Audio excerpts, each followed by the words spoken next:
These photographs were taken just a few decades after Napoleon Bonaparte's death, at the very dawn of photography. Now, with AI and careful restoration, we bring them to life, letting you see the 1800s like never before. This is considered the first photograph ever taken of a human. The man pictured is Constant Huet, who worked at the Natural History Museum in Paris. This image of an unknown man, preserved in remarkable detail for over 185 years, was taken by photography pioneer Louis Daguerre. Robert Cornelius, an early photographer, captured the first known self-portrait in 1839. Later, he left photography to run his family's lamp and lighting business. Samuel Morse, inventor of the Morse code. He originally trained as a painter before turning to signals and wiring. Theodore Frelinghuysen was Chancellor of New York University and a former US Senator. He was known for his strong moral convictions and public service.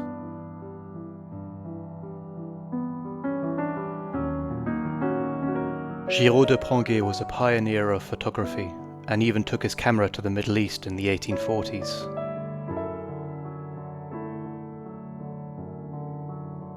Among his most recognized portraits, this young woman holding a flower, a symbol of fleeting youth preserved forever in silver.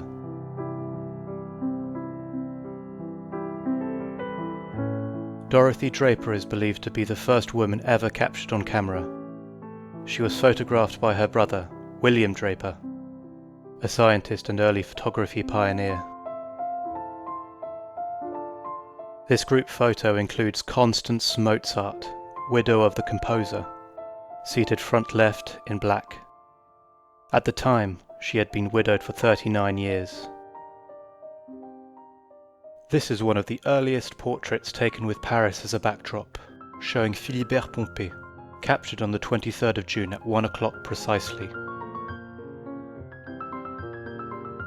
Honoré de Balzac was an iconic French novelist and playwright, known for his relentless energy and keen eye for society. He laid the foundation for modern literary realism. John Quincy Adams was one of the first US presidents to be photographed. He continued serving in Congress until his death at age 80.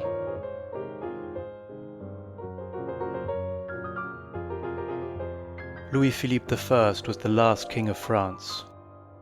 His reign ended with the Revolution of 1848, after which he abdicated and fled to England. Arthur Wellesley, the first Duke of Wellington, defeated Napoleon at Waterloo 29 years before this photograph was taken. A national hero in Britain, he was one of the few people in history to be both a top military commander and Prime Minister. This is the first known picture of Queen Victoria with the Princess Royal. She would have 9 children in total during her lifetime. Captain Francis Crozier took part in the doomed 1845 Arctic expedition. He and his entire crew would vanish into the ice, never to return. These are the earliest surviving photographs of soldiers ever taken, showing the 92nd Regiment of the Gordon Highlanders in full uniform. They carry the same muskets and wear the same dress they did when facing Napoleon's Grande Armée at the dawn of the 19th century.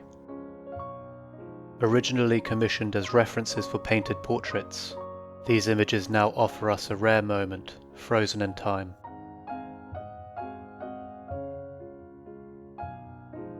This is an image of Cyril Napp, a prominent Austrian clergyman. He was an educator and a supporter of science and reform.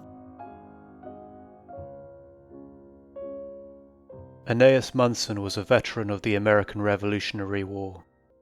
He stood just steps away from Alexander Hamilton during the Siege of Yorktown. This Bedouin woman from Giza was captured during the earliest photographic expeditions to the Middle East.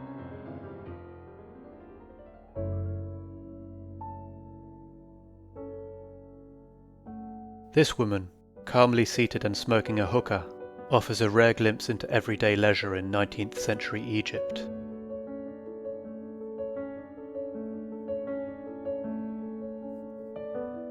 Martin Hans Boyer was a Danish-American chemist who emigrated to the United States.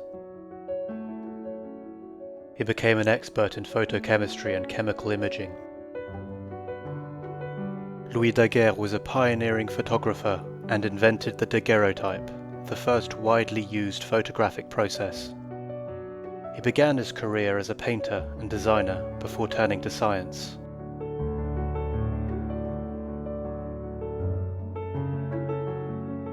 David Octavius Hill, often seen as Daguerre's British counterpart, was a visual experimenter who fused fine art with early photography.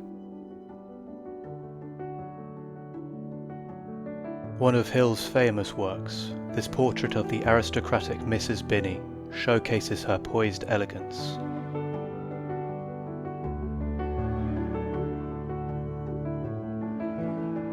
And this image by Hill offers a rare glimpse into the everyday lives of Victorian society.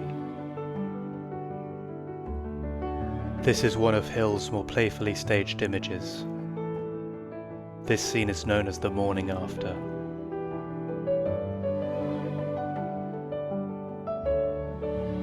He took many photographs of the everyday lives of Scottish people, including this image of 3 women gathered outside, baskets at their feet.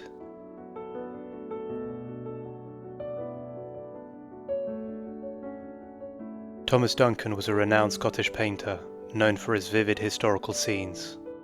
He died young, but left a lasting mark on 19th century art.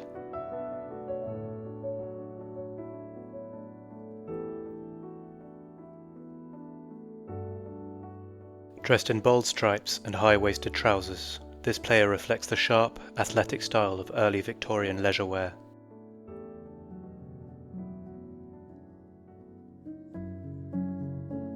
Andrew Jackson, the fiery US president, was a war hero, populist, and political brawler. He was the first president to survive an assassination attempt.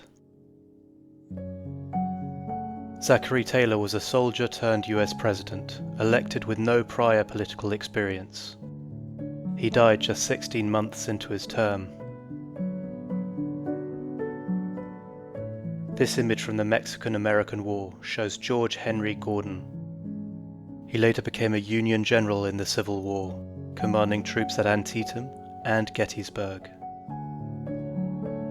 This is the oldest known photograph of Abraham Lincoln. At this stage, he was a rising Illinois lawyer and a newly elected congressman. Chief Keokuk was a skilled orator and strategic leader of the Sauk people, known for siding with the United States and opposing Black Hawk during the conflict of 1832. This is the first use of anesthesia ever captured on camera in 1847.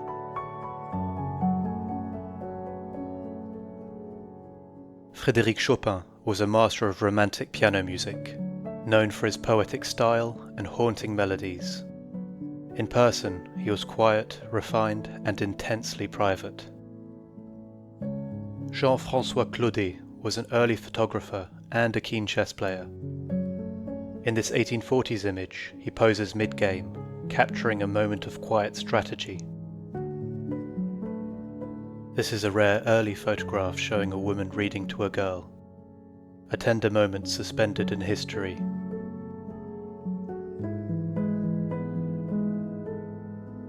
This portrait of 19th century fishermen captures the raw grit and brotherhood of life by the sea.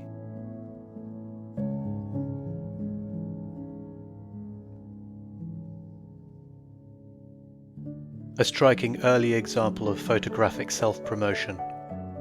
This daguerreotypist proudly displays a case of his own work, blending art with business.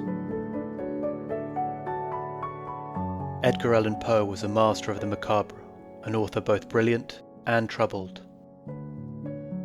He was haunted by loss and addiction,